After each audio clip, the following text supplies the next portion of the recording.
과 대화하는 것 같았거든요. 정말 저 이유가 다였는데 그놈은 거짓말하지 말라고 저런 게 무슨 이유가 되냐며 제게 다른 이유가 있는 것 아니냐고 몰아붙였습니다. 그런 모습을 보니 더더욱 확신이 들기 시작했어요. 저런 것이 문제가 아니라고 생각하는 그 사고방식 자체에 기겁할 수밖에 없었죠.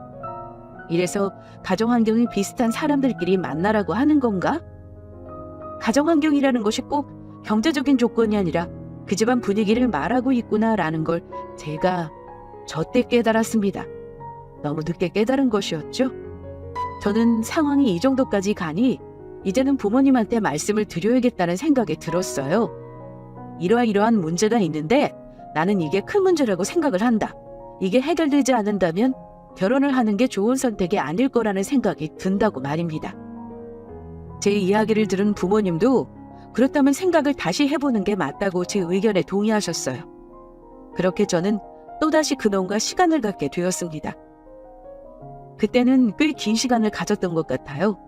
대략 한 달 정도? 그 정도 시간을 가졌죠. 그 기간 사이사이에 예비 시어머니며 예비 시아버지까지 남자친구 집안 어른들이 제게 연락을 해왔지만 저는 받지 않았습니다. 예의가 없다고 해도 어쩔 수 없었어요. 제 인생이 달린 일이었으니까요. 계속 이렇게 내 얼굴도 안 보고 연락도 피할 거야? 세희야, 이건 아닌 것 같아. 연락 좀 받아봐. 나 네 말 한참 동안 생각했어. 내 얼굴 보고 싶지 않으면 전화라도 하자. 전화 좀 받아줘. 2달여 가까이 되어갈 즈음 남자친구가 장문의 메시지를 보내왔습니다. 자기가 정말 많은 생각을 해봤다고 말이에요. 얼굴이 보기 싫다면 전화로라도 얘기를 해서 다시 결혼 준비를 하자고 말입니다. 저는 다시 결혼 준비를 할 생각보다는 그놈이 대체 어떤 생각을 알 만큼 했는지 그게 궁금했어요. 그래서 전화를 걸었죠. 조금이나마 그놈의 생각이 나아졌을 거라는 제 기대는 단 한마디에 처참히 무너졌습니다. 그래, 내가 졌다. 내가 양보할게. 그놈은 제게 졌다면서 양보를 한다고 했어요. 그 말을 듣는데 어이가 없었습니다. 남자친구는 저와 뭐 기싸움을 하는 거라고 생각했나 봐요. 결혼 전에 서로 기선제압하고 들어가는 거 자기는 싫다나요? 어이가 없었죠. 그래서 물었습니다. 뭘 양보하겠다는 거냐고 말이에요. 양보를 한다고? 그래, 뭘 양보한다는 건데? 드러나 보자. 뭘 양보할 건데? 이렇게 하자. 기존에 내가 너한테 얘기했던 거 그대로 네가 모은 돈을 그대로 내가 관리할 거고 네 월급도 원래 전체 다 내가 관리하면서 너한테 용돈으로 주려고 했거든? 그렇게 안 할게. 네 월급에서 딱 70%만 나한테 줘. 그리고 나머지 30%는 네가 어떻게 쓰던 내가 터치 안 할게. 우리 엄마에 비하면 너는 진짜 자유롭게 돈 쓰는 거야. 이 정도면 나 너한테 정말 많이 양보한 거다. 너도 이 정도면 만족스럽지? 그러니까 그만하고 다시 결혼 준비하자. 엄마 아빠 지금 나 파혼당하는 거 아니냐고 당장 너희 어머님 아버님 찾아뵙겠다고 난리야. 괜히 일 크게 만들지 말고 그냥 다시 결혼 준비하자. 어? 내가 너한테 지금 뭐 그럼 고맙다고 해야 하는 거야? 네 말은 네가 1억을 모은 사람이니까 당연히 네가 경제권을 가져야 한다 이거네? 듣자 하니까 웃긴다. 네가 내 월급을 다 관리하겠다고 하면 나는 그럼 너한테 당연히 내 월급을 줘야 한다는 거야? 너는 대체 무슨 생각으로 나한테 그 말을 하는 거야? 네가 그렇게 말하면 내가 알겠다고 할 것 같았어? 너는 나를 4년씩이나 만나놓고 내가 정말 그럴 거라고 생각한 거야? 뭐? 어머니보다 내가 훨씬 나은 조건이라고? 너 지금 나랑 장난해? 여러분들이 들으시기에도 정말 어이없지 않나요? 자기 엄마보다 네가 훨씬 나은 거라뇨? 그럼 제가 저 말에 엎드려 절하면서 아이고 감사합니다 할 줄 알았나 봅니다. 특히 제가 더 화가 났던 건 자기 마음대로 이것저것 다 정한다는 거였어요. 누구 마음대로 제가 일해서 받는 돈을 자기가 다 관리하려 했다는 건지.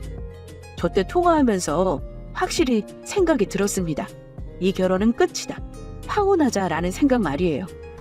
너무 화가 나서 정말 고래고래 소리를 질렀던 것 같습니다. 그놈은 자기가 예상대로 제가 반응을 하지 않고 되려 화를 내자 꽤나 당황한 눈치였어요. 아니, 왜 그렇게 화를 내? 내가 지금 너한테 일방적으로 내가 다 관리하겠다고 했어? 너한테 내가 뭐라고 했어? 야, 누가 들으면 내가 너한테 말도 안 되는 소리 하는 줄 알겠어. 어차피 결혼하면 둘 중 한 명이 돈 관리 맡아서 해야 하는 거고, 그거를 내가 하겠다는 건데 그 문제 하나 가지고 지금 이 난리를 쳐야 되는 거야? 야, 나도 자존심 상해. 그래, 내가 1억 모았어. 맞아. 그것 가지고 내가 돈 관리 하겠다는 거야. 솔직히 말해서 너 지금 1억은 그냥 얼마 못 모았으니까 나한테 얼마 있는지 보여줄 자신 없어서 계속 질질 끄는 거 아니야? 나 너한테 기대하는 거 없어. 너 명품 가방 들고 다니고 비싼 옷 비싼 신발 사는 것 보면 대충 어떻게 돈 써왔는지 눈에 훤히 보여.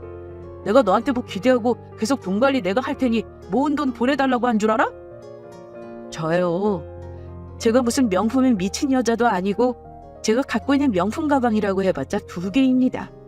저놈은 저한테 제가 무슨 비싼 옷 비싼 신발만 사는 것처럼 이야기하는데, 제가 무슨 갑부집 딸도 아니고 정말 필요한 거 몇 개월을 고민하다 좋은 옷 좋은 신발 사는 겁니다. 그러니까 결론적으로 저놈은 저를 무시하는 거였죠. 자기가 고작 1억 모았다는 이유로 말입니다. 저는 20대 때부터 부모님이 주식하시는 걸 보면서 그때부터 주식을 하기 시작했어요. 지금도 꾸준히 하고 있고요. 제가 모은 돈이 그놈 모은 돈의 10배였습니다. 그런데 그놈이 제게 저런 말을 하다니 더더욱 가소로웠어요. 저는 그놈에게 파혼을 하자고 말했습니다. 너는 나를 너 같은 인간이라고 생각했구나. 야, 너랑 나는 결혼 못해. 결혼해서 산다고 해도 내가 너 때문에 화병 나서 죽거나 둘 중 하나야. 파혼하자. 파혼해. 어차피 너희 부모님이랑 우리 부모님 상견례도 제대로 하지 않았는데 뭐 얼마나 상관이 있겠어? 그냥 그렇게 하자. 파혼해. 너희 부모님한테는 네가 말씀드리고 우리 부모님한테는 내가 말씀드릴게. 너는 아무리 봐도 너랑 똑같은 여자 만나서 살면 될 것 같다. 너처럼 정신 나간 여자가 과연 존재할지 모르겠다만 나는 너 같은 사람이랑 못 살아. 파혼해.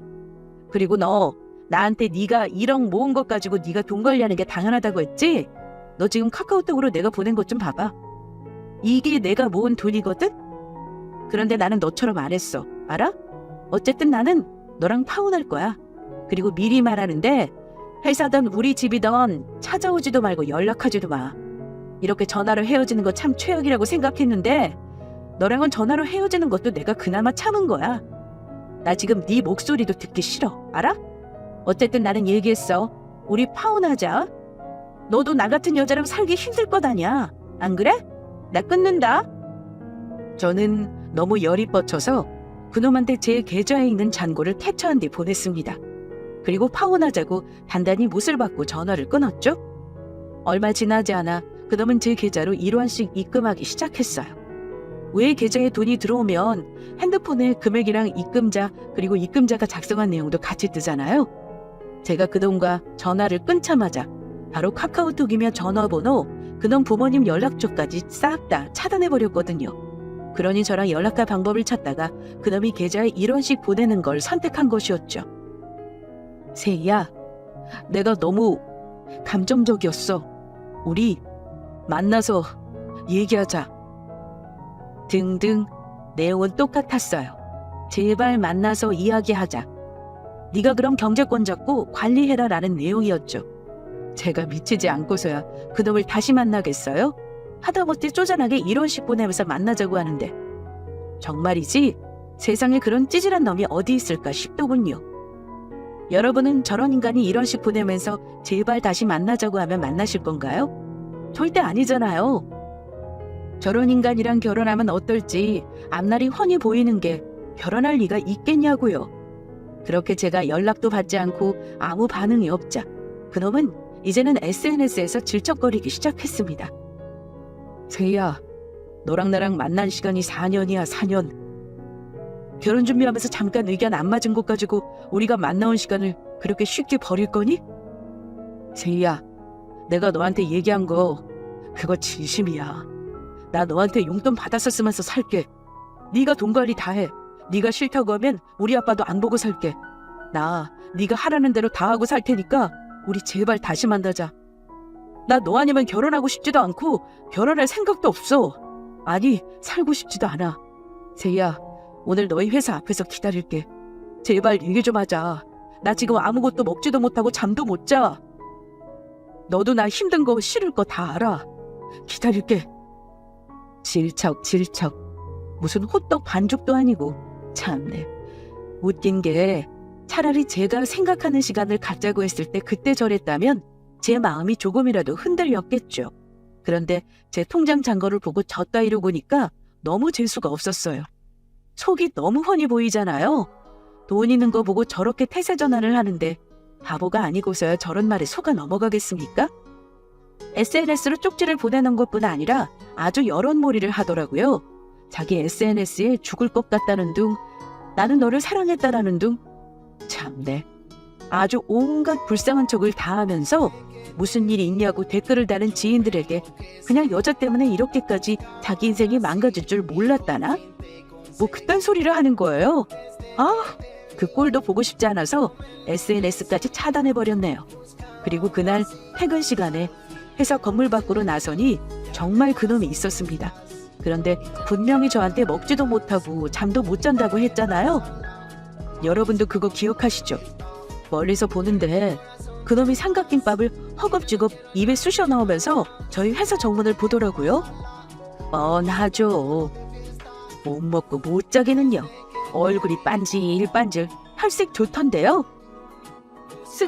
세희야! 그게 이거는. 그러다 저를 발견하고는 입안에 있던 음식물을 뱉어서 쓰레기통에 처박더군요. 정말 너무 싫었습니다. 그놈 입에서 제 이름이 나오는 것도 끔찍이 싫었어요. 그놈은 허겁지겁 제게 달려와 제발 얘기 좀 하자고 매달렸어요. 그때 제 주변에 회사 동료들도 있었거든요. 다들 제 상황을 아는지라 어찌해야 하나 눈치만 보고 있었습니다. 나한테 왜 설명을 해? 내가 너한테 얘기했었잖아. 할 말 없다고. 가서 너랑 수준 맞는 사람 만나. 나는 네 기준에 맞추기 싫어. 너도 그냥 가서 너한테 맞는 사람 만나. 그래, 알았어. 알았다고. 내가 잘못했으니까 결혼 다시 하자고. 이건 아니야. 너희 부모님도 생각하고 우리 부모님도 생각해야 할 거 아니야. 결혼이 우리 둘이서만 하는 거야? 집안끼리 하는 거야. 지금 집안 어른들 다 우리 집에 전화해서 난리야. 왜 갑자기 결혼을 안 하는 거냐? 무슨 일이냐? 세희야, 우리 진짜 이런 거로 그만 싸우자. 너는 이게 지금 싸우는 거라고 생각해? 내가 너랑 싸우려고 예식장까지 취소하고 그 난리를 피웠어? 내가 정신이 나갔니? 너랑 싸워서 기득권 잡겠다고 예식장까지 취소를 하게? 나는 너랑 안 맞아.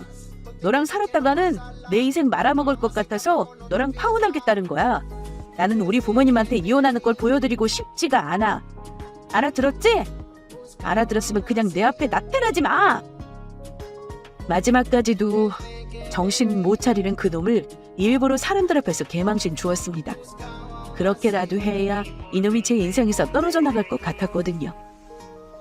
질척거리는 그놈이 겨우 떨어지고 나서야 저는 다시 제 일상을 찾을 수 있었습니다. 그렇게 다시 저는 지금의 제 인생을 찾았죠. 지금의 멋진 제 인생을 말입니다.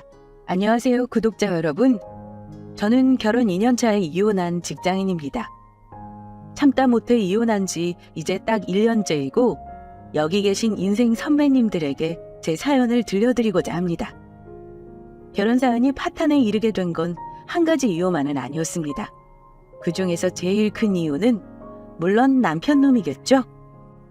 결혼해서 우리 가정을 잘 꾸려갈 생각은 안 하고 저를 통해 대리 효도는 물론 자기네 집 식구 부양 책임을 모조리 떠넘기려고 한 그 인간 때문에 결혼 생활 때려치웠네요. 어찌 보면 남편과 그 가족들 때문에 결혼이 파탄 지경에 이른 셈입니다. 일단 저에 대해 말씀드리면 결혼할 때 친정 부모님이 현금 2억 주셨어요. 그 돈과 제가 모은 돈 보태서 지금 사는 집을 대출 껴 마련했고 이 집에서 신혼 살림을 시작했습니다. 친정 부모님은 두 분 다 연금 나오시고 노후 걱정 없으세요. 반면 시댁은 홀시어머니의 넉넉한 형편이 아니어서 남편은 딸랑 2천만 원 가지고 저한테 장가왔습니다. 제 전 남편, 편의상 일단 남편이라고 하겠습니다. 남편 놈은 아버지가 일찍 돌아가셨고 위로 10살이나 차이 나는 큰형님과 2살 어린 여동생이 한 명 있습니다. 아래 시누이는 저 시집 오기 전에 이혼하고 직장 근처 원룸을 얻어 혼자 삽니다. 남편이 큰 아주버님과 나이차가 많이 나다 보니 어머니도 나이가 많으시고 남편은 형님을 무척 어려워하는 편이에요. 솔직히 말해 사이가 좋다고 할 수 없고요. 다만 밑에 여동생과는 어릴 때부터 의지하면서 친하게 지냈더라고요. 보통 남매 사이가 좋기도 쉽지 않은데 남편의 경우 형님보다는 여동생과 더 가까운 사이입니다. 시댁이 지방 시골이라 남편은 학창 시절에 잠깐 큰 아주버님네 시세를 좀 졌다고 해요. 돈 많은 집안도 아니고 자기가 학비도 버는데 하숙비까지 하는 건 힘들었겠죠. 그 당시 신혼이었던 아주버님 집에서 더부살이를 했던 거죠. 그런데 그때 아주버님과 사이가 좀 틀어졌다고 합니다. 형수가 나를 대놓고 미워했었어. 나는 형한테 얹혀 사는 게 미안해서 배고파도 밥 달라는 말을 못하고 굶은 적도 많아. 눈치 보느라고 아침에 일찍 나가서 저녁에 늦게 들어와서 잠만 잤지 뭐. 형님도 그때는 어려서 시동생이랑 같이 지내는 게 힘들었나 보네. 신혼이니 더 그랬겠지. 근데 둘이 나 때문에 하도 싸워서 도저히 졸업할 때까지 지낼 자신이 없더라. 그래서 졸업반 때는 형 집 나와서 고시원에서 생활한 거야. 동생이 고시원 살겠다는데 아주버님은 그러라고 했어? 말로는 형도 좀 있어라 하는데 형수는 나 언제 나갔는지 눈을 부라리길래 그냥 나온 거지 뭐. 그때 나도 서운한 게 많았나 봐. 그래서 아직 형수도 불편하고 형도 불편해. 남편은 결혼해서도 형과 그렇게 연락을 자주 하는 편이 아니었습니다. 가족들이 꼭 모여야 할 일이 있을 때 제외하고는 거의 연락을 안 했어요. 형이야 피를 나눈 형제이니 대면대면 살아도 가족이라는 유대감은 있지만 형수와는 거의 말도 하지 않았습니다. 하지만 형과는 냉랭하게 지내도 자기 조카들은 또 다른 존재인가 봐요. 중학생 조카가 둘이 있는데 남편은 그 두 조카를 정말 살뜰하게 잘 챙기는 사람이었습니다. 예를 들어 아이들 생일이라든지 명절에 용돈, 방학 때 용돈 등등 삼촌으로서 참 잘 챙겨요. 그러니 조카 아이들도 삼촌을 참 좋아하고요. 연애할 때부터 자기 형님이랑은 어색해도 조카들을 엄청 예뻐한다는 건 알고 있었고 저도 결혼하고 나서 조카 아이들 잘 챙기려고 노력했어요. 그런데 큰 아주버님네와 여러 번 만나면서 느낀 건데요. 아주버님 내외는 동생이 조카 챙기는 걸 너무나 당연하게 생각하고 뭐 하나를 저희한테 베풀어 준 적이 없습니다. 저는 아무리 가족이라도 주고받는 걸 중요하게 생각하는 사람입니다. 제가 받은 게 있으면 어떤 식으로든 갚으려 하고요. 그런데 아주버님네는 매번 당연한 듯 받기만 할 뿐 우리 부부에게 저녁 한 번 산 적이 없습니다. 제 기억으론 그래요. 뭐든 일방적인 건 없는 거잖아요. 조카들이 예뻐서 챙겨주는 거 뭘 다시 돌려받길 바라냐 하실 수도 있겠지만 주고받고 개선적으로 하겠다는 말이 아니에요. 작은 거라도 뭔가를 받으면 보답하려고 하는 게 마음 씀씀이라는 거잖아요. 매번 주는 쪽은 우리고 콩 한 쪽 받은 적이 없으니 주고받는 정도 없고 우린 대체 뭔가 하는 기분이 들더라고요. 제가 살면서 보니 아주버님은 형님한테 정말 휘둘르며 잡혀 사는 사람이었는데요. 형님이 가만 보면 속이 좁고 인색합니다. 저희 부부 결혼할 때도 축의금 딸랑 30만 원 받았어요. 저희 친족에서는 언니들 둘이서 1,000만 원 돈 보태준 것과 비교하면 참 할 말이 없죠. 남편은 그런 걸로 뭐라 할 수는 없으니까요. 하지만 이해 안 가서 물어보기는 했습니다. 자기는 혹시 형님이랑 사이가 안 좋은 거야? 무슨 친구도 아니고 축의금 30이 뭐야? 우리 회사 과장님도 나한테 축의금 30 했어. 당신 잘못은 아닌데 좀 이상해서 그래. 아무리 그래도 10살이나 많은 형이 동생 결혼하는데 좀 너무하다 싶다. 난 서운하지도 않아. 예전부터 그랬는데 뭐. 아마 형은 형수 무서워서 돈 10만 원도 자기 마음대로 못 쓸걸? 형수가 그렇게 하라고 해서 했겠지 뭐. 솔직히 나는 바라지도 않았는데 오히려 30이나 해줘서 고맙네. 저는 기가 막혀서 저런 말을 한 건데 남편은 아예 형님에게 축의금 받는 거 기대도 안 했다며 고맙다는 말하는 거 보고 대충 앞으로 어찌 지내게 될지 예상을 했었어요. 아니나 다를까 결혼하고 나서 형님네와는 가족 같은 느낌이 전혀 없습니다. 시어머니가 진천에 혼자 사시는데 명절에 가서 만나면 저보다 형님이 겉도는 느낌을 많이 받았어요. 형님 말로는 처음 시집 왔을 때 시어머니가 자기를 마음에 안 들어해서 쌓인 게 많다나요? 그래서 잘하고 싶지 않다고 저한테 지나가듯 말한 적은 있습니다. 그러면서 절대 돈을 따로 쓰려고 하지 않았습니다. 형님이 되면 아무래도 베푸는 입장인데도 더치페이 하듯 칼같이 돈 계산해서 n분의 1을 하세요. 아주버님이 중장비 일을 하시는데 벌이는 괜찮은 걸로 알아요. 저도 금융계 다니지만 명품 같은 거 몇 개 없는데 형님은 만날 때마다 명품을 휘감고 다니시는 분입니다. 그런데 만나면 맨날 돈 없다는 소리를 입에 달고 사는지 이해가 안 갑니다. 사는 곳은 평택이지만 수원에 아파트도 한 채 더 있고 나름 돈 걱정 없이 산다고 들었는데 말입니다. 형님은 이 집에 시집 온 지 15년이 넘은 분이라 가끔 보면 시어머니에게도 약간 함부로 하듯 말을 하시더라고요. 특히 형님은 혹여 혼자 계신 어머니를 모시게 될까봐 노심초사하셨고 간혹 아주버님이 농담인 듯 진담인 듯 어머니에게 같이 살자는 말을 하셨습니다. 어머니, 이제 우리 집에 가서 같이 사시죠. 우리 집 넓어서 노는 방도 있는데 식구 하나 넣는다고 집 늘어날 것도 없어요. 그냥 어머님 몸만 오시면 돼요. 시골집 신경 쓸 것도 많아서 어머니 혼자 힘드시잖아요. 이거 관리를 다 어떻게 하려고 그러세요? 그럼 옆에 있는 형님은 아주버님 옆구리를 찌르시곤 했습니다. 어머니 아직 혼자 밥도 잘 드시는데 뭘. 어머니도 아직 자식들한테 기대 살긴 싫으시죠? 같이 살아봤자 자식들 뒤치다꺼리 하느라 힘드실 테니 혼자 편하게 사시는 게 좋죠. 형님은 어머니가 혹여 같이 산다고 할까봐 노심초사하며 저렇게 말씀하셨습니다. 말만 들어보면 어머니를 생각하는 듯 하지만 사실은 같이 살 생각 하지 말라는 소리를 하는 거죠. 남자들은 둔해서 잘 모르는데 여자인 저는 눈치가 빨라서 다 알아요. 어머니는 그때만 해도 아주버님이 같이 살자는 말에 손살에 쳤습니다. 혼자가 편하시다면서요. 아주버님이 아무리 형님에게 잡혀 산다고는 하지만 그래도 이 집안 장남인데다 남편에게 듣기로는 결혼할 때부터 언젠가는 어머니를 모시고 사는 걸 조건으로 얘기했다고 했어요. 그때는 형님이 아주버님 덩치와 인물에 반해 알겠다고 했나 본데 살다 보니 그게 아니다 싶으셨던 거죠. 형님은 어떻게든 그걸 피해보고 싶으셨겠죠. 대한민국 장남이나 맏며느리들은 늘 마음속에 부모 부양에 대한 부담이 있기 마련인데요. 저는 부모 부양이 장남의 의무라고 생각하지 않습니다. 여건이 된다면 자식들이 돌아가며 모시거나 혼자 사시더라도 자식들 모두가 같이 돌봐드려야 한다고 생각해요. 시어머니도 성격이 보통 분이 아니셔서 자식에게 무작정 기대 살겠다는 분은 아니었어요. 하지만 본인 의지와 상관없이 나이 들어 아프면 자식한테 기대야 하는 때가 오더라고요. 어머니가 질병으로 아프시면서 병원을 오가야 하는 일이 많아지자 아주버님이 시어머니를 일단 본인이 모시겠다고 하더라고요. 물론 저희 집은 지리적으로 완전 반대라 멀기도 했고요.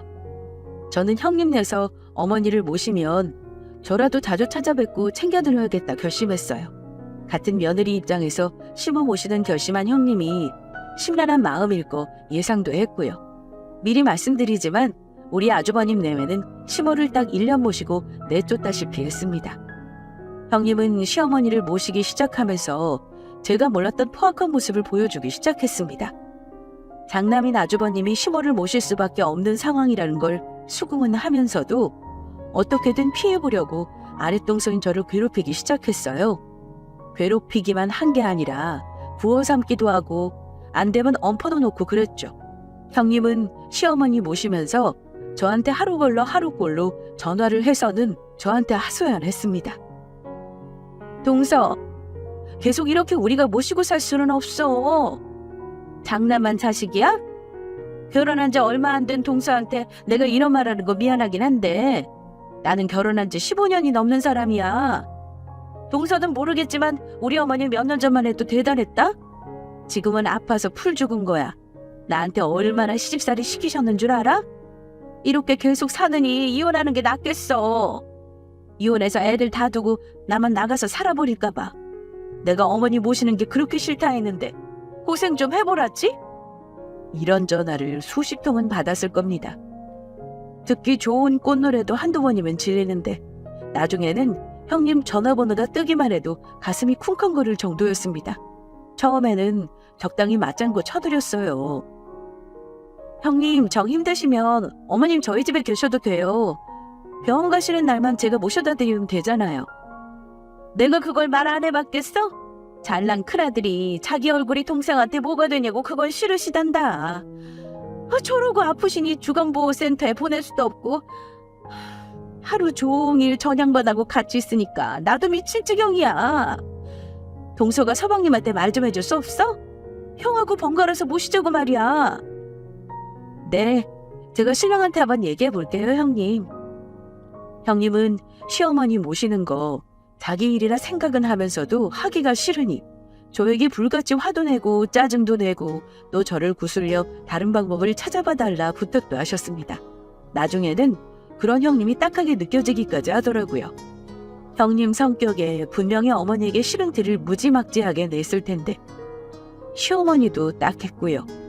시부모 모시는 게 꼭 맏며느리가 할 일은 아니잖아요. 저도 아들 있는 집 둘째 딸이지만 우리 친정 부모님이 제 남동생이나 언니와 살 수 없고 두 분이 살기도 힘든 상황이 온다면 내가 모실 수도 있다고 생각하는 사람입니다. 어느 자식이든 여건이 되고 편한 사람이 모시면 되는 거라고 생각해요. 물론 친정엄마와 시어머니는 다르겠지만요. 다만 저는 결혼한 지 고작 1년 된 신혼인데 벌써부터 시어머니를 모실 각오가 안 되어 있었을 뿐입니다. 남편은 이런 갈등을 알고는 있었는데 저에게 몇 번 시어머니를 우리가 모시자는 말을 하긴 했었어요. 하지만 큰아들이 모시겠다고 큰소리친 아주버님이 혹여 자존심 상해하실까봐 일단은 상황을 지켜보자 했고요. 또 솔직히 말하면 저도 마음의 준비가 필요하기도 했습니다. 남편은 워낙에 큰형님 내외와 사이가 냉랭하다 보니까 자기가 어머니와 형수에게 구박받고 사는 걸 못 참아 하더라고요. 어머니는 큰아들에게는 차마 말을 못하고 남편에게는 형님 때문에 힘든 걸 이래저래 고자질했던 모양이었습니다. 그러니 남편은 한시라도 빨리 어머니를 우리가 모시자고 저를 졸라댔어요. 우리 어머니 저렇게 구박받고 사시다가 아무래도 더 일찍 돌아가시겠어. 그냥 우리가 모시는 게 어때? 당신도 언젠가는 모실 생각 했다며.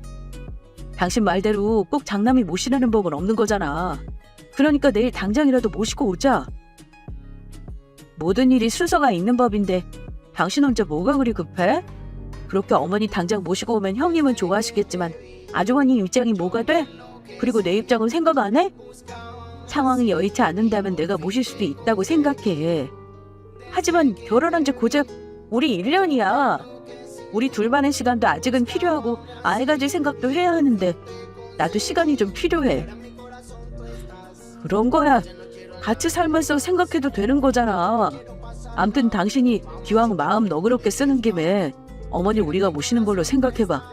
조만간 형님 만나서 나도 얘기해 볼 테니까.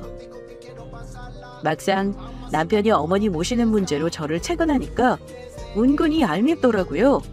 전혀 저에게 미안해하는 마음 없이 어머니를 모시자고 하는 거 보니까 아, 이래서 남편이 시모를 끔찍이 생각하면서 사이가 틀어지는구나 싶었습니다. 어머니를 모실 생각이 분명히 있었음에도 사람 마음이 참 웃긴 게 너무 당연한 듯 나오는 남편 보니까 짜증이 나더라고요. 어머니 모시는 문제와 별개로 남편의 태도에 짜증이 났던 겁니다. 저한테 조금은 미안해하거나 고마워해야 하는 태도로 부탁해야 하는 게 아닌가요? 그래서 제 입으로는 먼저 전적으로 어머니를 모시겠다 말을 하지 않고 있었습니다. 그러다가 얼마 후 시어머니가 큰 수술을 하셨는데 형님의 스트레스는 극에 달한 것 같았습니다. 병시중은 저와 시누이도 돌아가면서 했는데 시누이와 얘기하면서 놀란 게 있었습니다. 시누이는 딸이면서도 자기가 어머니 모시겠다는 생각은 전혀 하지 않고 있더라고요. 시누이도 남편에게 들어서 형님이 시어머니를 모시기 싫어 구박한다는 걸 알고 있었습니다. 저한테 속상해하면 말을 하는데 신우이 말 듣고 나서 이상하게 기분이 나빴습니다. 큰올케 언니가 우리 엄마한테 어떻게 하는지 아세요? 지금도 보세요. 엄마 병원에 입원했는데 병실에 한 번도 와보지도 않잖아요. 명생이 큰 며느리면서 시부모 봉양하는 걸 저렇게 대놓고 싫어하는 게 말이 돼요? 저도 물론 형님 편은 아니었지만 신우이가 그렇게 말하길래 며느리 입장에서 한번 물어봤어요. 아가씨는 시부모 모시는 게 꼭 며느리가 해야 할 일이라고 생각해요? 형님이 맏며느리긴 하지만 꼭 장남이 모시라는 법은 없잖아요. 누구든 여건이 되는 자식이 모시면 되는 거죠. 그게 제가 될 수도 있는 거고 아가씨가 될 수도 있는 거고요. 그랬더니 신우이가 한다는 말이 이랬습니다. 혹시 언니, 지금 저도 엄마를 모실 의무가 있다, 뭐 그런 거 말하는 거예요? 제 상황 아시면서 그런 말을 하세요? 저 이혼하고 혼자 죽어라 돈 모으는 거 알면서 가뜩이나 월세 내고 나면 남는 거 없어서 돈도 못 모으는데 제가 엄마랑 어떻게 같이 살겠어요? 그리고 원래 결혼하면 아들이 어머니 부양하는 거예요. 막말로 저 이혼 안 했으면 저한테 이런 소리 못 했을 거잖아요. 신우이 말 듣고서 황당했죠. 마치 제가 신우이에게 시모 봉양을 떠넘기려고 했다고 느꼈는지 저렇게 자기 방어를 하더라고요. 어쨌든 부모 부양에 대한 신우이 생각은 그때 확실히 알았습니다. 형님이 어머니에게 하는 거 보니까 어머니 건강 때문에 더는 모시라고 하면 안 될 것 같긴 했습니다. 어머니도 아주버님 내서 못 살겠다고 눈물 지으셨고 그동안 자기 밥도 못 얻어먹은 얘기며 손주들 친구나 손님이 오면 방에서 나오지도 못하게 했다는 얘기를 하시는데 저도 속상하긴 하더라고요. 그래서 결국 남편 말대로 제가 어머니를 당분간 모시기로 하고 병원에서 퇴원하면서 저희 집으로 모시고 왔습니다. 형님이야 뭐 말할 것도 없이 좋아하셨고요. 남편이 아주버님에게는 말을 해놨는지 별다른 말은 없었습니다. 그런데 어머니를 모시고 와서 이번엔 저와 남편의 사이에 갈등이 스멀스멀 생기기 시작했습니다. 저도 단단히 각오하고 모시겠다 한 건데 시어머니를 모신다는 건 마음만큼 쉬운 것이 아니었습니다. 남편은 고마워하면서도 마치 진작에 했어야 할 일을 이제야 한다는 듯 말을 했습니다. 당신 정말 잘 생각했어. 우리 어머님이 여기서 살면 얼마나 더 사시겠냐? 저렇게 아프시다가 갑자기 안 좋아지실 수도 있는 거고 어머니 시골집도 조만간 정리할 거야. 만약에 형님이 계속 모셨으면 형이 다 가지겠다고 해도 나 아무 말도 못했을걸? 근데 우리가 모신다고 했으니까 이제는 상황이 다르지. 시골집 팔아봤자 얼마나 한다고 욕심내? 아직 어머니 멀쩡하신데 그 집을 왜 팔아? 내가 어머니 계속 모시겠다는 거 아니야. 지금은 상황이 이러니까 우리 집으로 모신 거지만 자식들이 셋이나 있는데 누구 한 명한테만 부담 주는 건 아니지. 그래서 이번에는 내가 형님 대신 모시겠다고 한 거야. 그러니까 당신도 중간에서 똑바로 처시네. 마냥 우리 일로 생각하지 말라는 거야. 그 전에 형님한테 꼬박 한 달에 50만 원씩 보태드린 거 이제는 우리한테 달라고 당신 말씀드렸지? 아가씨도 형님네한테 월 20씩 보냈다며 이제 나한테 보내달라고 해. 저는 그동안 시어머니 부양비를 형님에게 쭉 보내고 있었고 신우이도 적은 돈이 남아 붙였다고 알고 있어서 남편에게 말했습니다. 그랬더니 남편이 이러는 겁니다. 뭐? 아이, 그걸 형한테 어떻게 말해? 형은 애도 둘이나 있었고 외벌이였잖아. 근데 우리는 맞벌이에 애도 없는데 형네보다는 돈 드릴 일이 없는 거 아니야? 그래서 말 안 했는데. 게다가 내 동생은 자기 벌어먹고 살기도 바쁜 거 알잖아. 당신은 그런 문제도 정확히 안 하고 무작정 어머니 모시고 온 거야? 대체 그럼 어머니 병원비랑 식비는 다 어쩔 건데? 어머니가 드시면 얼마나 드신다고 그래. 병원비랑 이제 목돈 들어갈 건 다 들어갔잖아. 매달 약값이랑 진료비만 내면 되는 걸 무슨 큰돈이 든다고 그래? 이렇게 안일하게 말하는 거 보고 너무 열이 받더라고요. 어머니가 그 흔한 보험 하나 안 들어놓으셔서 자식들 생돈 다 들어간 건 기억이 안 나는 모양이었습니다. 돈 관리 내가 하니까 당신은 사정이 어찌 돌아가는지를 모르나 보다. 그동안 어머니 병원비 아주버님 내서 다 부담하신 거 아니야. 우리도 돈 냈어. 아가씨는 돈 없다고 무조건 열애였잖아. 근데 어머니 모시는 것도 우리가 하고 경제적인 것도 다 부담하자고? 이건 아니지. 내가 좋은 마음으로 어머니 모시겠다고 한 거지만 이건 다른 문제야. 당신만 자식이고 나만 며느리야? 당신이 다시 똑똑하게 말하고 와. 어머니 모시는 문제 해결됐으니까 비용 문제는 형제들끼리 정확히 하자고 해. 화를 잘 내지 않던 제가 화내는 거 보더니 남편도 놀랐는지 일단 알았다고 대답하더라고요. 알았어. 당신 말대로 형님한테 다시 얘기해볼게. 사람 한 명 들어와 사는데 돈이 뭐 얼마나 든다고 그렇게 펄펄 뛰냐. 그냥 먹던 상에 숟가락 한 쌍만 더 놓으면 되는 건데. 이러면서 뭣도 모르는 철없는 소리를 하는데 속이 답답해서 한 대 치고 싶더라고요. 시어머니는 저를 힘들게 하거나 성격이 고약하신 분은 아니에요. 형님 말 들어보면 저 시집 오기 전에는 장난 아니게 형님 시집살이 시키셨다고 하는데 그 정도는 아니었습니다. 물론 같이 살면서 불편한 건 있죠. 하지만 지금은 본인 몸이 아프시니까 만사가 귀찮고 짜증을 내시는 거지 저를 고의로 시집살이 시키는 건 아니었습니다. 나이 들어 자식들한테 핑퐁 당하는 게 안쓰럽기도 했고요. 안쓰러움에 어머니를 모시고 오긴 했지만 한두 달 같이 살아보니까 어머니가 왜 보통분이 아니라고 했는지 알긴 하겠더라고요. 어머니는 말로 다 공을 깎아먹는 분이더라고요. 가령 제가 저녁을 차려드리면 말 한마디라도 고맙다, 잘 먹겠다 라든가 그게 어려우면 하다못해 반찬 칭찬 한마디라도 할 수 있는 거잖아요. 그게 어려우면 차라리 아무 말을 하지 말던가요. 꼭 얄밉게 한마디를 하시는 게 툭툭 던지는 말이 저도 듣기 좋지는 않았습니다. 예, 나는 이 반찬은 영 싫다. 너는 왜 전부 내가 안 먹는 것만 잔뜩 해놨냐? 당체 싱거워서 먹을 수가 없구나. 어머니, 짜게 드시면 안 돼요. 가급적 야채도 쪄서 드셔야 하고요. 아유, 모르겠다. 이렇게 먹을 거면 차라리 안 먹는 게 낫지. 너나 많이 먹어라. 애가 반찬 투정하는 것도 아니고 나름 어머니 건강 생각해서 신경 써서 차리면 저런 식으로 은근히 속을 뒤집어 놓고 들어가 버리십니다. 그럼 남편은 집에 와서 어머니한테 저녁 드셨냐고 물어요.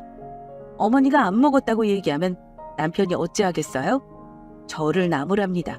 돈 아끼지 말고 어머니 맛있는 거 해드리라고요. 그런 게 은근히 짜증나더라고요. 어쨌든 제 입장에서 결혼 초반에 시어머니를 모시겠다고 한 건 나름 큰 결심이었습니다. 그런데 자발적으로 시어머니를 모시겠다 했지만 결국 이혼을 선택한 건 왜였냐면요. 어머니를 모시고 나서부터 저를 부당하게 대하는 남편과 못된 형님, 그리고 뻔뻔한 시누이 때문이었습니다. 시어머니 모시는 것도 힘들긴 했어요. 그래도 주변 가족들이 제가 형님에게 한 거에 반만이라도 생각해 줬다면 불만 없었을 겁니다. 그런데 이 집구석 사람들은 사람을 짐짝 던져놓듯이 저한테 던져놓고는 나몰라라 하는 건 기본이었습니다. 게다가 더 어이없는 건 남편의 태도였습니다. 내 엄마가 아니라 자기 엄마 모시는 거잖아요? 멀쩡한 사람도 아니고 아픈 놈이라 잔일이 무척이나 많습니다. 하지만 남편은 전혀 저를 도와주지 않았어요. 똑같이 맞벌이 하는데 저는 할 일이 2배가 아닌 3배가 늘었는데 남편은 퇴근해서는 예전과 다를 바 없이 씻고 밥 처먹고 설거지 안 하고 게임하다가 엄마 방 잠깐 들여다보고 잡니다. 제가 자발적으로 어머니 모신다고 했다지만 모든 걸 제가 감당하겠다는 뜻은 아니었어요. 하루 이틀도 아니고 어머니가 계셔서 남편에게 큰 소리도 못 내니까 저 혼자 속이 타들어가더라고요. 말은 또 어찌나 뻔지르르하게 하는지 저한테 이럽니다. 당신처럼 착한 며느리는 대한민국에 없을걸? 내가 잘할 테니까 당신이 조금만 고생해. 나도 도와주고 싶은데 요즘 회사가 바빠서 야근이 많네. 당신 그렇게 말만 하지 말고 나 힘들어 죽겠으니까 제발 당신 쫓아다니며 치우게만 하지 말아줘. 정말 당신 너무하는 것 같아. 내가 집에 있는 사람도 아니고 퇴근해서 오면 청소하는 거 너무 힘들어. 어머니 지금 아무것도 못 하시는데 당신 치닥거리까지 하려니까 나도 사람이라 짜증이 난다. 먹던 상에 숟가락 하나만 더 넣으면 되는 거라며 쉽게 생각할 때부터 알아봤어야 했는데 말입니다. 지금 생각하니까 저를 착한 며느리병에 걸리게 남편이 조종한 게 아닌가 문득 생각도 듭니다. 어쨌든 제가 계속 남편의 사정을 이해하려 하고 어머니를 모시며 하자는 대로 하니까 호구처럼 생각하고 저를 구슬렸던 것 같기도 해요. 자기 마음대로 저를 조종하기 위해서 말입니다. 남편이 말은 뻔지르르게 하면서 행동은 전혀 저를 도와주지 않는 것만 봐도 알 수 있죠. 게다가 아주버님 내외는 시모가 우리 집에 오시고 난 후 단 한 번도 온 적이 없었습니다. 심지어 어머니 모실 때는 제가 돈을 들여도 맨날 돈 없다고 하시던 분이 해외여행도 가시더라고요. 뭐 가시는 것까진 좋습니다. 1년 동안 고생하신 건 사실이니까요. 저는 형님이 어머니 모실 때 주말에 하루는 늘 먹는 걸 바리바리 싸들고 갔었는데 형님이 그러는 거 보니까 내가 왜 그랬나 싶더라고요. 심지어 경제적인 부분을 형제들이 나눠서 하는 걸로 확실히 얘기하라고 했는데 어머니 모신 지 반년이 다 가도록 단돈 10만 원도 받은 적이 없습니다. 제가 돈 얘기를 형님한테 직접 하는 게 어려웠어요. 왜냐면 어머니는 형님과 저의 엄마가 아니고 아들들 엄마잖아요. 그럼 그 문제는 아들끼리 의논해서 결정하는 게 맞는 거고요. 그래서 남편을 몇 번 닥달했습니다. 그도 그럴 것이 아무리 맞벌이를 한다고 해도요. 생활비가 둘만 살 때보다 정말 많이 들더라고요. 사람 하나 더 늘었다고 딱 그만큼만 돈이 들어가는 게 아니었습니다. 하지만 그때마다 남편은 형님이 요즘 경기가 안 좋아 일이 없다며 이런저런 핑계를 대고 대화를 피하더라고요. 그것만 해도 속에서 열불이 나는데 얼마 뒤 진짜 폭발해버린 일이 생겼습니다. 갑자기 남편이 저한테 이런 말을 하는 겁니다. 여보, 혹시 당신 목돈 좀 있어? 한 3천 정도. 갑자기 또 돈을 물어보길래 무슨 일인가 싶어 되물었습니다. 3천이나? 적금깨만 있지만 지금 당장은 없어. 당신이 그런 돈이 왜 필요한데? 당신 혹시 나 모르게 무슨 사고 쳤니? 아니야, 사고는 무슨... 사실은 내 동생 때문에 그래. 아가씨? 아가씨가 왜? 혼자 살면서 무슨 큰돈 들어갈 일이 있는 건데? 오피스텔 계약이 끝나가는데 집주인이 월세를 올렸다잖아. 월세 그대로 할 거면 보증금이라도 올려달라고 그랬나 봐. 그래서 돈 빌려달라고 전화를 했더라고. 아가씨도 참 너무하네. 다 큰 성인이 돈 3천이 없어서 오빠한테 돈을 빌려달라 그래? 난 정말 당신 집안 사람들 이해가 안 간다. 난 그 돈 못 주니까 알아서 하라 그래. 하다못해 대출이라도 알아볼 것이지. 어떻게 바로 가족한테 손을 벌릴 수가 있어? 시누이가 돈을 빌려달라는 말을 했다는 걸 듣자 저도 사람인지라 너무 화가 나더라고요. 힘든 거 꾹꾹 참고 있었는데 남편이 마치 불을 지피는 느낌이었습니다. 더 열받는 건요. 남편은 그 돈을 당연히 해줘야 하는 걸로 생각하면서 심지어 본인이 대출받아서 줄 생각까지 하고 있었다는 겁니다. 제가 단칼에 싫다고 할 줄 몰랐는지 남편이 이러더라고요. 가족끼리 이런 거 안 도와주면 내 동생이 누구한테 도와달라고 하겠냐? 당신 적금 깨는 거 힘들면 내가 대출이라도 받을게. 나중에 적금 만기되면 나한테 줘. 내가 너한테 월급 다 갖다 바치는데 이 정도는 요구할 수 있는 거 아니야? 웃기는 소리 하지 마. 당신이 적어도 나한테 그런 말 하려면 내 집값의 반 정도는 갖다 바치고 요구해야 하는 거야. 알겠어? 이랬더니 그제야 할 말이 없는지 꼬리를 내리더군요. 그 후 한동안 다시 말을 꺼내지 않길래 시누이와는 잘 해결을 했는 줄 알았습니다. 그런데 어머니 병원에 모시고 갔다 오느라 오후에 반차를 쓴 날 정말 어이없는 일이 일어났습니다.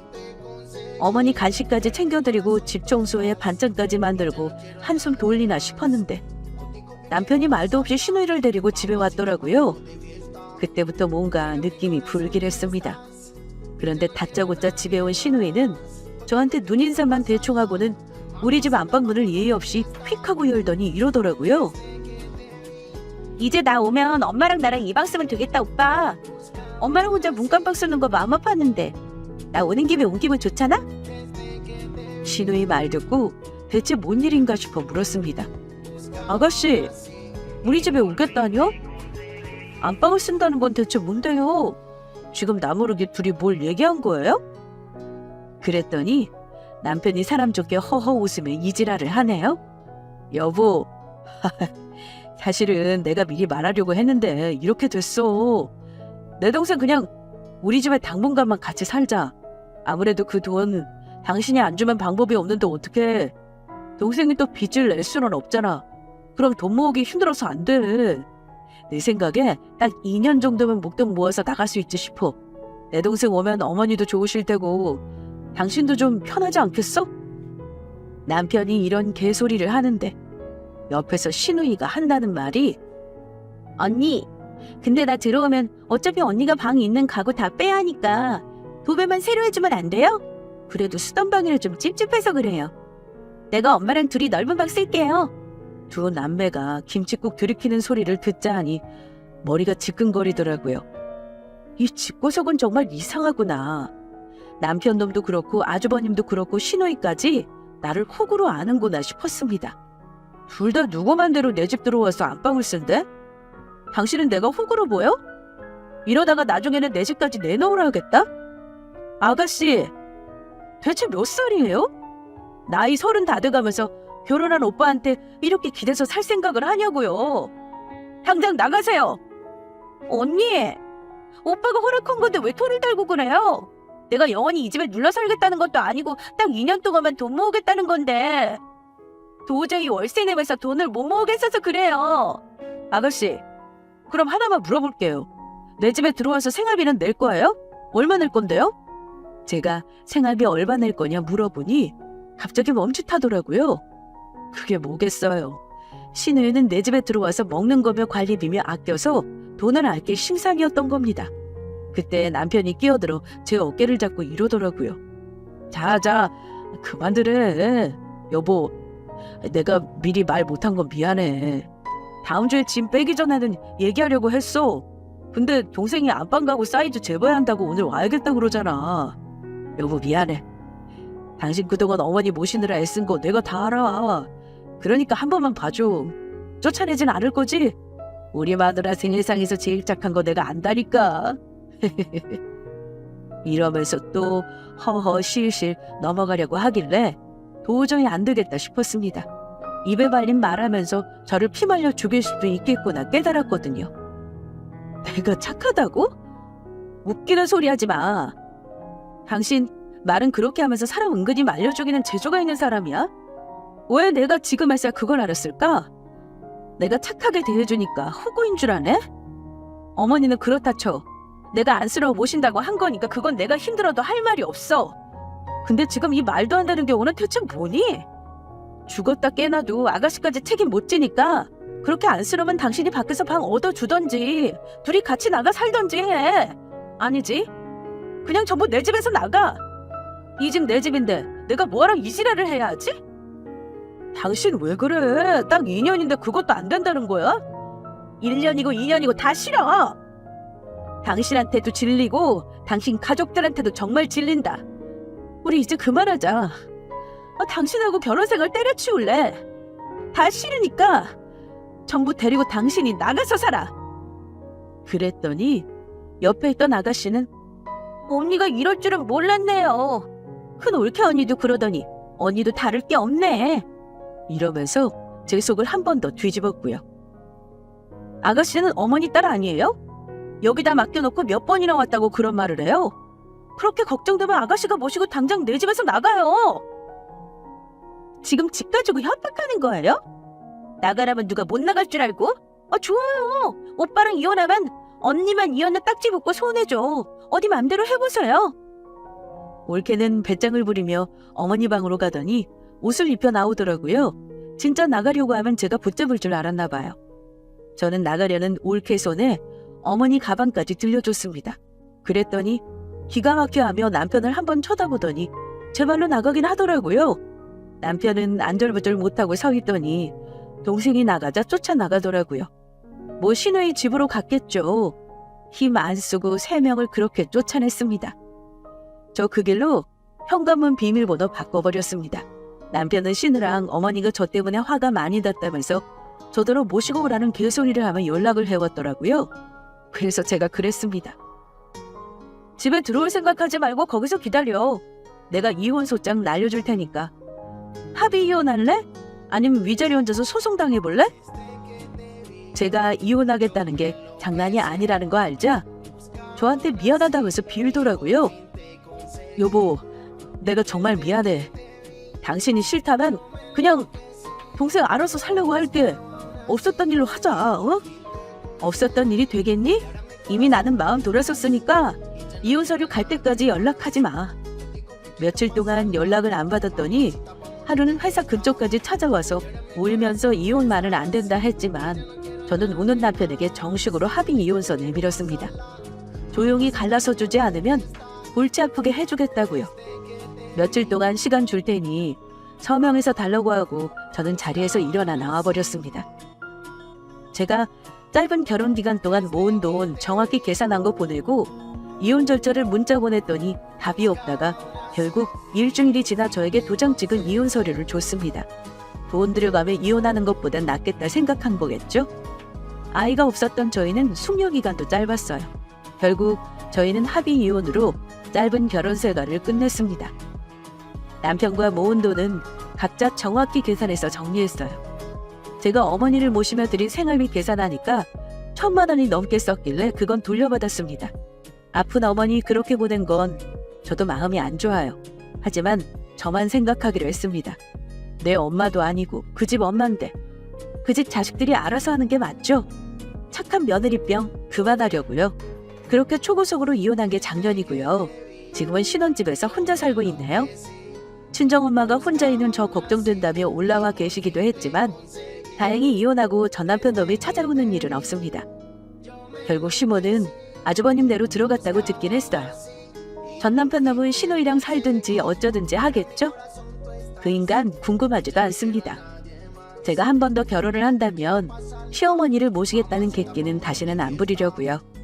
이혼으로 제가 얻은 교훈입니다. 제 이혼 사연은 여기까지고요. 제 발등 찍고 사서 고생한 바보라 욕하지 마시고 그냥 재미있게 들어주셨으면 합니다. 며느리 여러분, 절대 시어머니 모시겠다는 말 함부로 하지 마세요. 착한 척 한다고 주변에서 아무도 알아주지 않습니다. 오히려 이용만 당하죠. 긴 사연 들어주셔서 감사합니다. 안녕하세요. 30대 초반 주부예요. 결혼하자마자 허니문 베이비가 생겨 신혼에 대한 기억이 없이 빠르게 현실에 뛰어들었어요.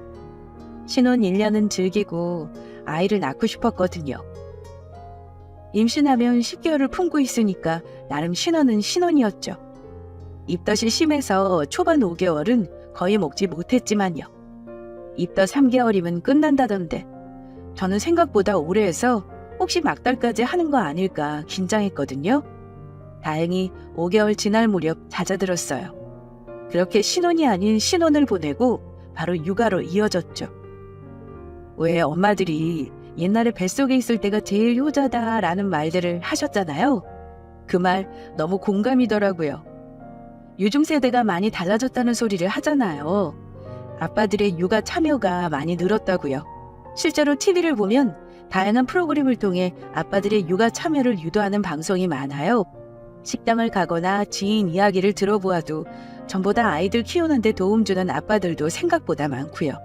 문제는 그런 분들은 항상 내 남편이 아니라는 점이죠. 전 독박 육아 전담반이었거든요. 요즘엔 엄마 혼자 아이를 키우면 독박이라는 말을 쓰더라고요. 독박? 고스톱에서 쓰는 그 말, 의아해 하실 듯해요. 근데 그 말 맞답니다. 얼마나 절실함이 묻어나는지 느껴지시죠? 할머니들도 애 볼래, 밥 멜래 라고 물어보면 밥 매러 간다는 말도 있잖아요. 거기에 하나 더. 전 이혼한 시숙님 아이까지 봐야 했습니다. 얼굴에 철면피 깔고 애 맡기고 사라지는 시숙. 그 모습을 방관했던 남편 덕분에 전 육아지옥에서 벗어날 수 없었어요. 차라리 쌍둥이면 내 새끼니 억울하진 않죠. 벌써부터 고구마 100개 먹은 듯 답답함이 밀려오실 거예요. 그래도 역지사지로 남편 참교육 후 개걸천선한 사이다 반전 이야기까지 다 들어주실 거죠? 그럼 형 이혼하는 거야? 그래, 그렇게 됐다. 결혼생활 유지하려고 애썼는데 서로 성향이 전혀 달라. 어떻게 맞출 수 없는데 현아 있다고 맞춰 사는 것도 한계가 있더라. 자기가 난 자식도 안 돌보겠다는 그 여자 어떻게 믿고 살아? 그냥 나 혼자 해보려고. 어떻게든 되겠지. 그럼 형이 현아 데리고? 형수는 아이에 대해 뭐라고 안 해? 뭐라 하긴. 현아가 아니라 위자료 이야기하는 위인인데 현아가 눈에 들어오겠어? 합의 이혼인데 위자료고 뭐고가 어딨어. 결혼한 지 3년 만에 이혼하는 거라 별다르게 모은 자산이 있는 것도 아니고 그 사람은 현아가 자기 발목 잡는다 생각해. 그런 여자한테 위자료가 가당키나 해? 재수씨, 그렇게 됐어요. 결혼한 지 얼마 안 되었는데 이런 소식 전해서 미안해요. 아니에요. 저한테 미안할 게 뭐 있어요. 결혼하고 출산이 다가올 무렵 아주버님이 이혼하셨어요. 형님하고 아주버님은 회사에서 동료로 만나 서로 마음이 맞아 결혼한 걸로 알고 있습니다. 하지만 막상 결혼 생활을 하다 보니 서로 생각하는 게 너무 달랐다 해요. 형님은 같은 회사 다니고 회사 돌아가는 것도 아니 아주버님이 사회생활을 이해해 줄 것이라 생각했죠. 아주버님은 형님이 사회생활 똑소리 나게 하니 결혼해서도 함께 사는데 좋을 거라 생각했대요. 집안일도 하면서요. 그런데 동상이몽이 따로 없었죠. 형님은 집안일엔 관심이 없고 사회생활에 대한 큰 포부가 있었어요. 여성 임원이 되고 싶다는 큰 뜻이요. 아주버님도 사회생활에 욕심이 있어서 형님과 늘 마찰이 있었던 거죠. 그러던 중 아이가 생기고 아이로 인해 발목이 잡혔다고 생각하는 형님. 아주버님은 결국 그런 형님을 보내직으로 결심했고요. 그런 이야기를 하는데 저에게 미안하다며 민망해하시는 아주버님. 조금 안쓰러웠어요. 사실 저랑 이혼하는 것도 아니고 제게 미안하다고 자시고 할 일이 아니잖아요. 그땐 그냥 넘어갔는데 살다 보니 미안할 일이 생기더라고요. 아주버님 연락도 없이 웬일이에요? 재수씨, 미안해요. 갑자기 미팅이 잡혔는데 베이비시터는 안 구해주고 현아 집에다 혼자 두고 갈 수 없어서 데리고 왔어요. 연락하고 왔어야 했는데 오느라 기저귀 챙기고 이유식 담느라 연락할 시간이 없었어요. 다행히 집에 있었네요. 미안해요. 전화 좀 부탁해요. 아주버님, 저 막 나가려던 참이었는데 저 없었으면 어쩌시려고 그랬어요. 앞으로는 전화 주고 오세요. 미팅이 몇 시인데요? 2시요. 30분 남았어요. 혹시나 베이비시터 구해질까 기다리다가 더 늦었네요. 미안해요. 갔다 올게요. 형님과 이혼한 아주버님은 프리랜서로 전향하셨어요. 아주버님 하시는 일이 재택도 가능하고 개인 사업체로도 업무를 할 수 있는 일이었거든요. 물론 그만큼 경력이 있어서 가능했지만 현아를 위해 많은 걸 포기하신 것 같았어요. 그래도 열심히 사는 아주버님이 참 대단하다 생각하고 있었죠.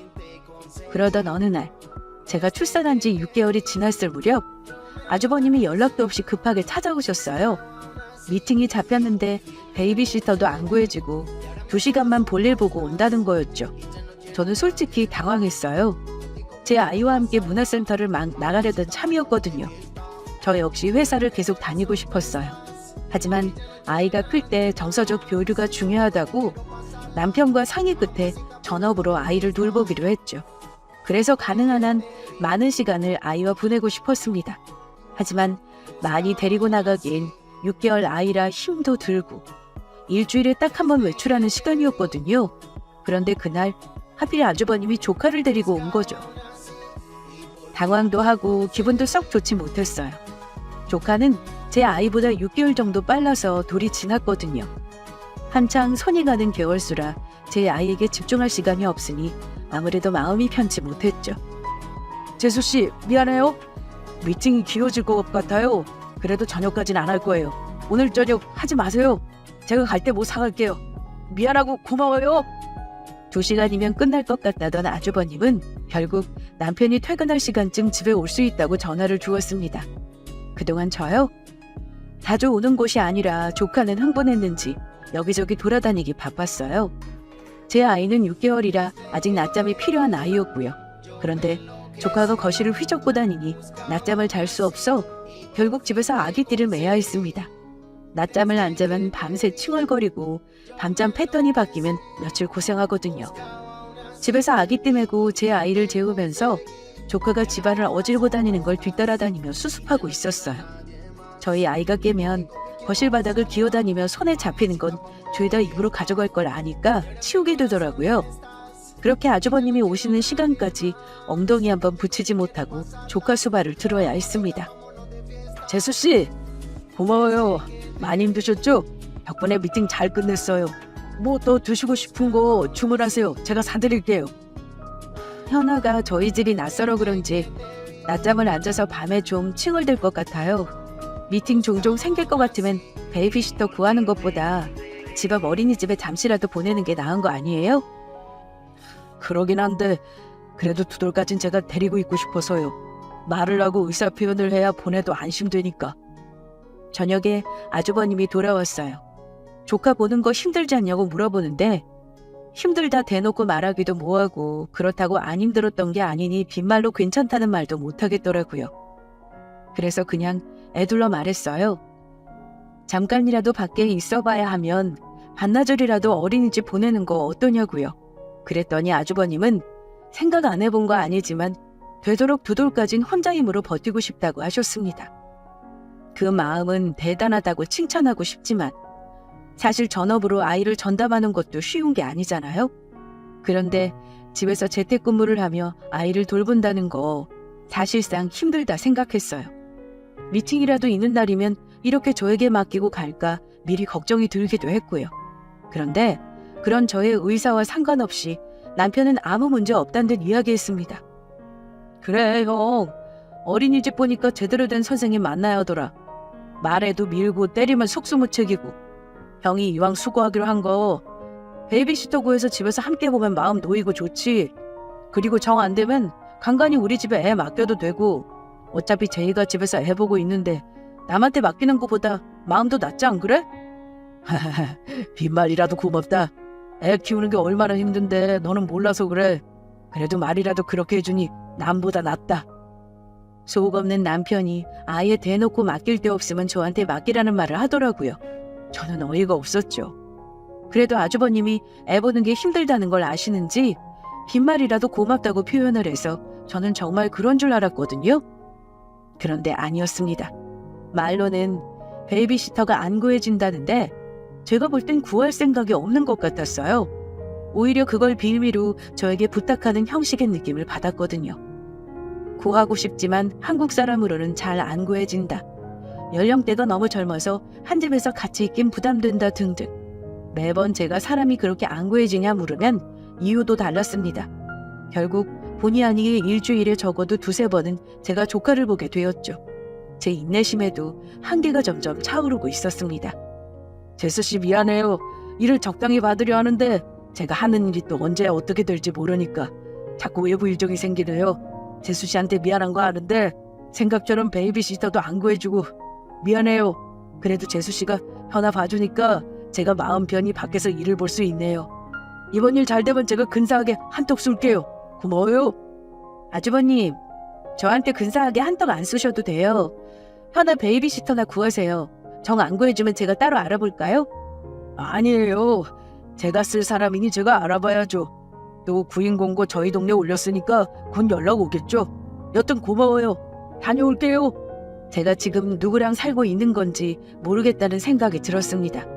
집에서 30분 거리에 있는 아주버님을 이렇게 자주 볼 줄 알았을까요? 그리고 이렇게 현아를 저희 집에 맡긴 날이면 저녁도 꼭 먹고 가셨어요. 저녁이면 저는 식사를 사주지 않으셔도 그냥 쉬고 싶은데 말이죠. 그렇게 3개월 정도 계속되니 저도 더 이상 못하겠다 싶었습니다. 처음엔 마음에 안 들어도 솔직히 아주버님 지금 상황이 안쓰러워 보였어요. 그리고 아이 보는 게 힘들다는 걸 아시니 적어도 염치는 있겠다 싶었죠. 그런데 호의가 계속되니 당연한 줄 안다는 그 심리가 맞았습니다. 당신 자식 다른 사람에게 맡기는 건 불안해서 못하겠고 염치 불구하고 저에게 맡긴다는 거 저도 이제 알았거든요. 조카가 오는 날이면 제 아이는 뒷전으로 밀려나기 일쑤였어요. 개월수 차이도 있지만 조카는 뭘 먹었는지 덩치도 훨씬 크고 힘도 저희 애보다 강했습니다. 밀치고 꼬집고 걸어다니니 귀엽다고 표현해주는 것 같다가 어느 순간은 또 꼬집더라고요. 아무래도 한 치 건너 두 치라고 제가 제 아이를 더 예뻐한다는 걸 조카도 아는 것 같았습니다. 차별하려고 차별하는 게 아니라 저절로 그렇게 되는 부분이니까요. 그렇다고 차별을 했냐 모르신다면 어떻게 그래요. 오히려 더 신경 쓰느라 저희 애는 아기 때 매어서 말도 제대로 따뜻하게 못 듣죠.